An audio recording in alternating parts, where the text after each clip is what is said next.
നമസ്കാരം doctor. Doctor, prostate സർജറിയെക്കുറിച്ച് നമ്മൾ നേരത്തെയും പലവട്ടം സംസാരിച്ചിട്ടുണ്ട്. ഈ പ്രോസ്റ്റേറ്റ് സർജറി കഴിഞ്ഞ് ഒരു 3-4 ദിവസമല്ലേ ഹോസ്പിറ്റലൈസേഷൻ വേണ്ടി വരിക. ഇത് കഴിഞ്ഞിട്ട് വീട്ടിലേക്ക് പോകുമ്പോൾ അത്തരത്തിലുള്ളൊരു ഘട്ടത്തിൽ ശ്രദ്ധിക്കേണ്ട ചില കാര്യങ്ങൾ എന്തെങ്കിലും ഉണ്ടാവുമല്ലോ തീർച്ചയായിട്ടും. അതോടൊപ്പം തന്നെ എന്തെങ്കിലും ബ്ലീഡിങ്ങിന് സാധ്യതയുണ്ടോ, അങ്ങനെയുള്ള കാര്യങ്ങൾ എന്തെല്ലാമാണ് ഒരു പേഷ്യൻ്റ് പ്രോസ്റ്റേറ്റ് സർജറിക്ക് ശേഷം വീട്ടിൽ പോയി ആൾ ശ്രദ്ധിക്കേണ്ട കാര്യങ്ങൾ എന്തെല്ലാമാണെന്നൊന്ന് പറഞ്ഞു കൊടുക്കും. ഈ prostate surgery T R P ആണ് സാധാരണയായിട്ട് ചെയ്യുന്നത്.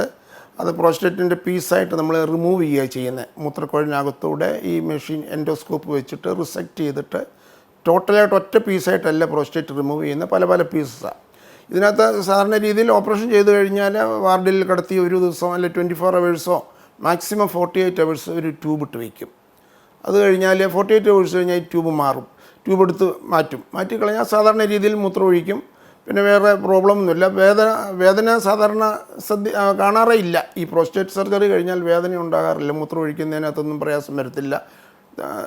അങ്ങനെ ഒരു 5 ദിവസം അല്ലെങ്കിൽ 4ാമത്തെ ദിവസം വേണമെങ്കിൽ വീട്ടിൽ വിടാം, ഡിസ്ചാർജ് ചെയ്യാം.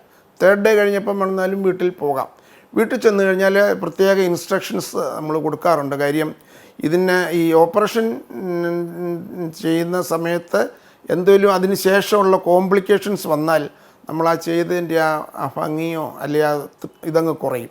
അതായത് ചിലപ്പം വീട്ടിൽ ചെന്ന് നമ്മൾ സൂക്ഷിച്ചില്ല, അല്ല സ്റ്റെപ്പ് കയറുകയോ അല്ലെങ്കിൽ വെയിറ്റ് എടുക്കുകയോ, ചിലപ്പോൾ വെളിയിലൊക്കെ ഒന്ന് ഇറങ്ങി നടക്കുക, കുറേ സ്റ്റെപ്പുകളൊക്കെ കയറിയൊക്കെ കഴിഞ്ഞാൽ ഇതിനകത്ത് സ്ട്രെയിൻ കൊടുക്കും. വയറിന് സ്ട്രെയിൻ കൊടുത്തു കഴിഞ്ഞാൽ ബ്ലീഡിങ് ഉണ്ടാകാനുള്ള സാധ്യതയുണ്ട്. അല്ലെങ്കിൽ വെള്ളം കുടിക്കുന്നത് കുറവാണെങ്കിലൊക്കെ വേണമെങ്കിൽ ഇൻഫെക്ഷനൊക്കെ വരാം. ഇൻഫെക്ഷനൊക്കെ വന്നു കഴിഞ്ഞാലോ ബ്ലീഡിങ് വരാം. ബ്ലീഡിങ് വന്നാലുള്ള പ്രോബ്ലം എന്നാന്ന് വെച്ചാൽ ചെറിയ ക്ലോട്ട് ഉണ്ടാകും. ബ്ലാഡറിനകത്ത് ക്ലോട്ട് വന്നു കഴിഞ്ഞാൽ അപ്പോൾ പിന്നെ മൂത്ര തടസ്സത്തിലോട്ട് പോയി. അങ്ങനെ മൂത്ര തടസ്സം വരുമ്പോഴത്തേക്ക് പിന്നെ സ്ട്രെയിൻ ചെയ്യും, പിന്നെയും ഈ തടസ്സം കൂടിക്കൊണ്ടേ ഇരിക്കത്തുള്ളൂ. അങ്ങനെ ഒരു വലിയ കോംപ്ലിക്കേഷൻ ഈ എൻഡോസ്കോപ്പിക് സർജറിക്കുണ്ട്.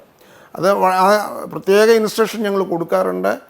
വെയിറ്റ് എടുക്കരുത്, സ്റ്റെപ്പ് കയറരുത്, അല്ലെങ്കിൽ കോൺസ്റ്റിപ്പേഷൻ മലമ്പിടുത്തമൊന്നും വരാൻ പാടില്ല. അല്ല പനിയും ചുമയൊക്കെ വന്നു കഴിഞ്ഞാൽ ഉടനെ വേറെ എന്തെങ്കിലും ഒരു കാരണവശാൽ ഒരു ചുമ വന്നാലും ചിലപ്പോൾ ആ ചുമയുടെ ശക്തി കൊണ്ട് വേണമെങ്കിൽ ബ്ലീഡിങ് വരാം. അപ്പോൾ ഇതുപോലുള്ള ഇൻസ്ട്രക്ഷൻസ് എല്ലാം കൊടുത്തിട്ട് 2 ആഴ്ച കഴിഞ്ഞിട്ട് വരാൻ പറയും. ഒരു 1 month നമ്മൾ ശ്രദ്ധിക്കണം. അതായത് ആ ഇമ്മീഡിയറ്റ് കോംപ്ലിക്കേഷൻസ് ഒഴിവാക്കാനായിട്ട് ഇൻഫെക്ഷനോ ബ്ലീഡിങ്ങോ അല്ല ഇതൊക്കെ വന്നു കഴിഞ്ഞാൽ ഇത് അവസാനം ഒരു തടസ്സത്തിലോട്ട് പോകും. പിന്നെ നമ്മൾ തിരിച്ച് ഹോസ്പിറ്റലിൽ വരണം, തിയേറ്ററിനകത്ത് കയറ്റണം, ഈ ക്ലോട്ട്സൊക്കെ വാഷ് ചെയ്യണം, ഇങ്ങനെയുള്ള കാര്യങ്ങൾ അതൊക്കെ ഇതിൻ്റെ കോംപ്ലിക്കേഷൻസാണ്. പക്ഷെ സൂക്ഷിച്ചു കഴിഞ്ഞാൽ ഇതൊന്നും ഒരിക്കലും കാണാറില്ല. അതുകൊണ്ട് ഈ ഓപ്പറേഷൻ കഴിയുന്നവർ 1 month ശരിയായിട്ടുള്ള ഒരു സ്ട്രെയിനോസ് വർക്കൊന്നും ചെയ്യാതെ സൂക്ഷിക്കണം. 1 month കഴിഞ്ഞാൽ പിന്നെ ചെറുതായിട്ട് കാര്യങ്ങളൊക്കെ ചെയ്ത് 3 months കഴിഞ്ഞാൽ അബ്സല്യൂട്ട്ലി നോർമൽ, ഏത് വർക്കും ചെയ്യാം. അതാണ് എൻ്റെ കണക്ക്.